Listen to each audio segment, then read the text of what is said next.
Oi, olá. Então, fazer o bem e fazer o bom. Eu gravo isso agora. Faz um tempo até que não gravo um programa desses.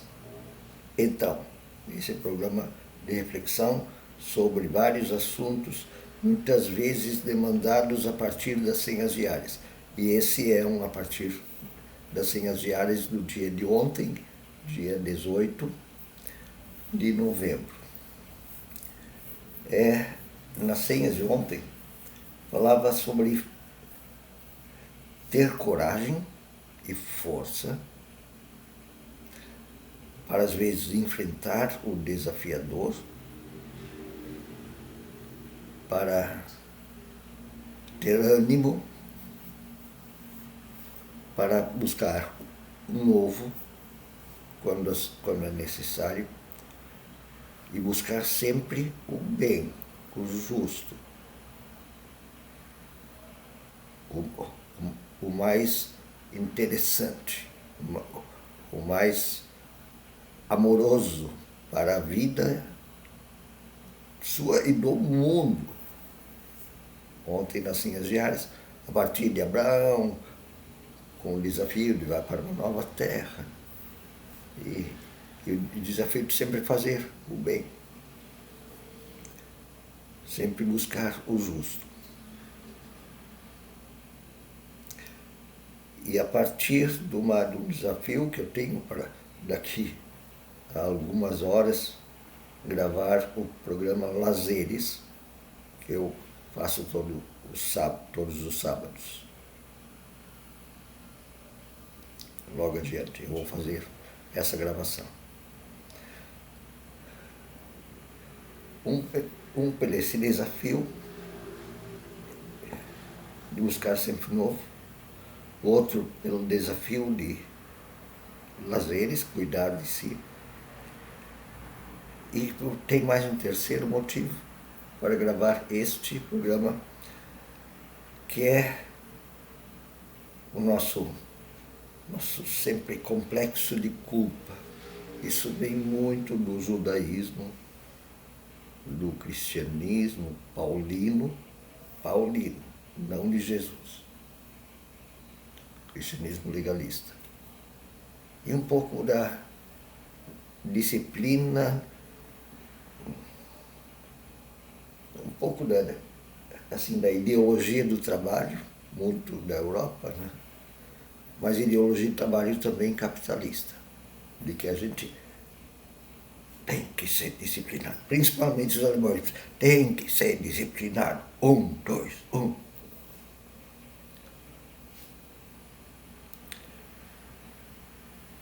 Então, ser bom, fazer o bem, buscar o justo, o amoroso, está tudo certo. Mas também ser bom, aquilo que é agradável, aquilo que é alegre, aquilo que faz sorrir. Como é que se busca esse equilíbrio? Esse equilíbrio entre o que é necessário fazer e o que também é agradável. Não tratar isso de maneira tão séria, a ponto de a vida ficar um negócio chato. Não tem? Algumas pessoas que estão estressadas o tempo inteiro, que não tem graça. Parece que não tem graça a vida delas, e elas ficam ranzinzas com todo mundo. Tem uma vida ranzinza. Eu me lembro de um filme, olha, isso foi quando eu era muito jovem. E às vezes ficava sozinho olhando filmes, e daí ia lá fora no pátio, voltava, eu olhava. E eu peguei um filme, eu nem me lembro mais o nome, isso faz mais de 40 anos. Deve ter sido um domingo de tarde, sei lá. Eu não sei mais nem o nome do filme, mas eu me lembro de algumas cenas e lembro um pouquinho do conteúdo. Eu lembro o nome do filme, eu acho que era O Santo, eu já procurei ele na internet, não achei. Acho que era esse nome. Um filme brasileiro. Muito, muito antigo. Não sei também o nome do diretor. Mas era mais ou menos assim, um rapaz muito jovem, pelo jeito teve uma iluminação, uma experiência religiosa. Deve ter sido isso, não assisti o começo.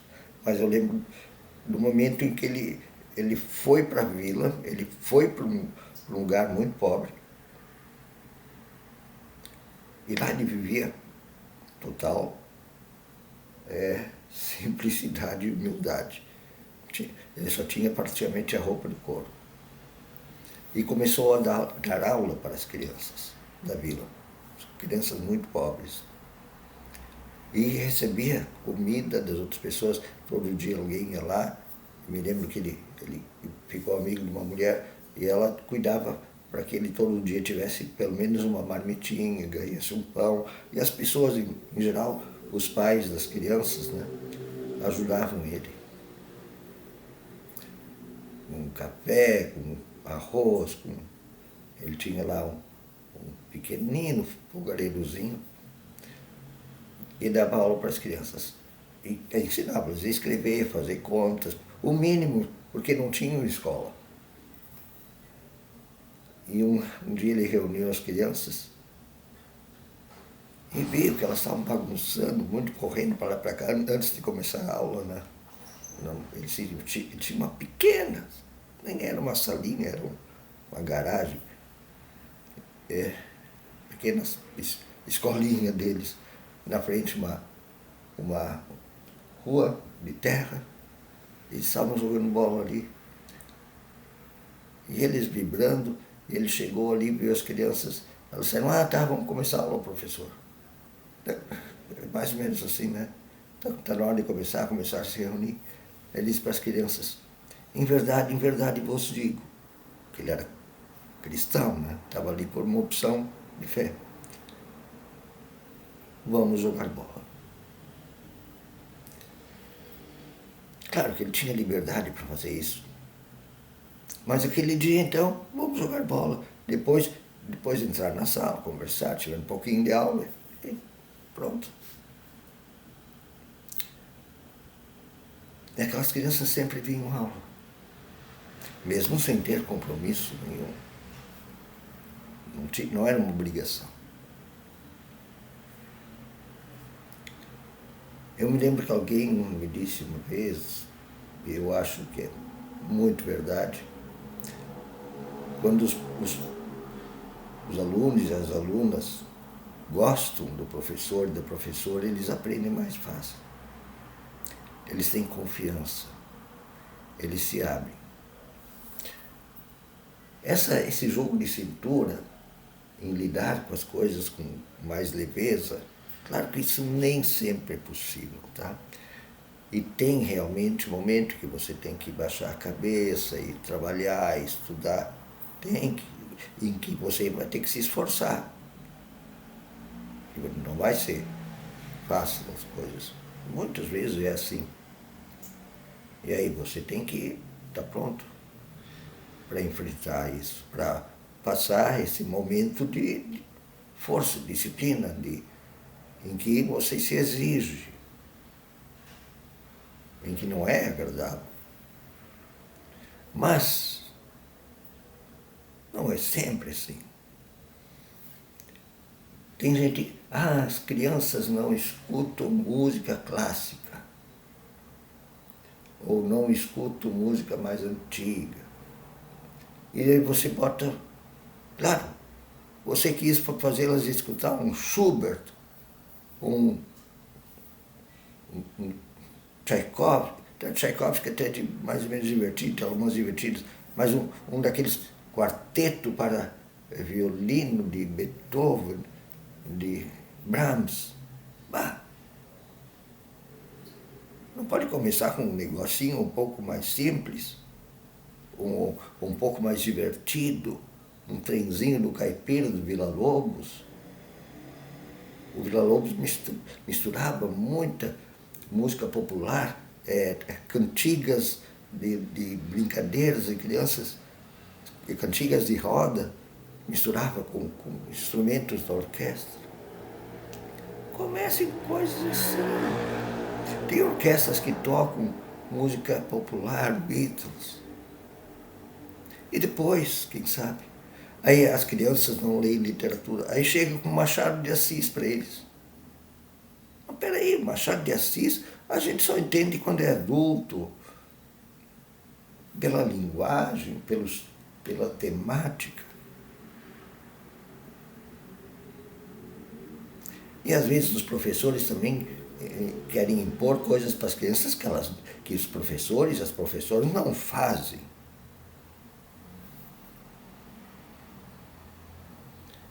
Elas estão querendo que as crianças se sintam atraídas ou querem espantar as crianças?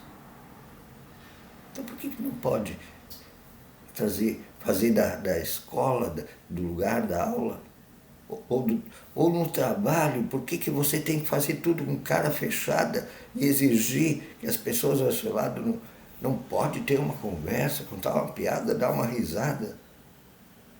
Ou vou pegar um pouco de ar? Não, tem que... Isso é produtivo? Às vezes é necessário. Mas se for sempre assim, daqui a pouco a pessoa diz, bom, não quero mais. Prefiro não aprender ou trabalhar numa outra coisa do que isso aí. Ser tratado que nem escravo. Como um ser humano que o único direito que tem é baixar a cabeça e fazer tudo cegamente, sem prazer nenhum, sem o lado bom da vida. Então, fazer o bom e fazer o bem. Hoje eu vou falar, quando eu falar sobre lazeres, porque a gente não se cuida bem e nem sabe o que é lazer. Eu também estou estudando o que é lazer.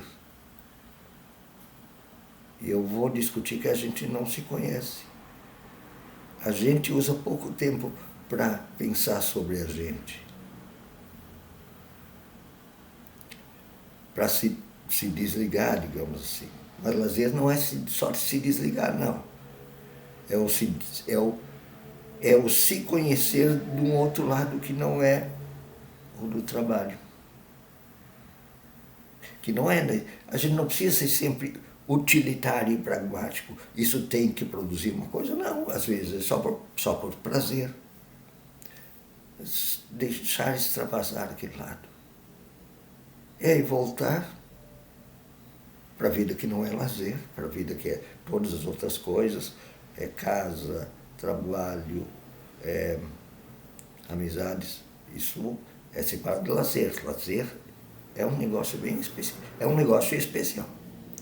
Mas o bom, sim, sentir prazer. Não existe culpa nenhuma em sentir prazer, em sentir graça, em dar boas risadas, em falar uma bobagem, em fazer uma coisa absolutamente inútil. Fazer o bom e fazer o bem. Para si e para as pessoas, para a sociedade.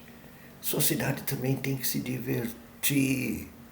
A vida é boa, a vida é divertida. Tenha prazer, não seja tão chato, tão capitalista, materialista. Não é verdade? Vamos jogar futebol hoje. Depois a gente vê a aula. Um bom dia.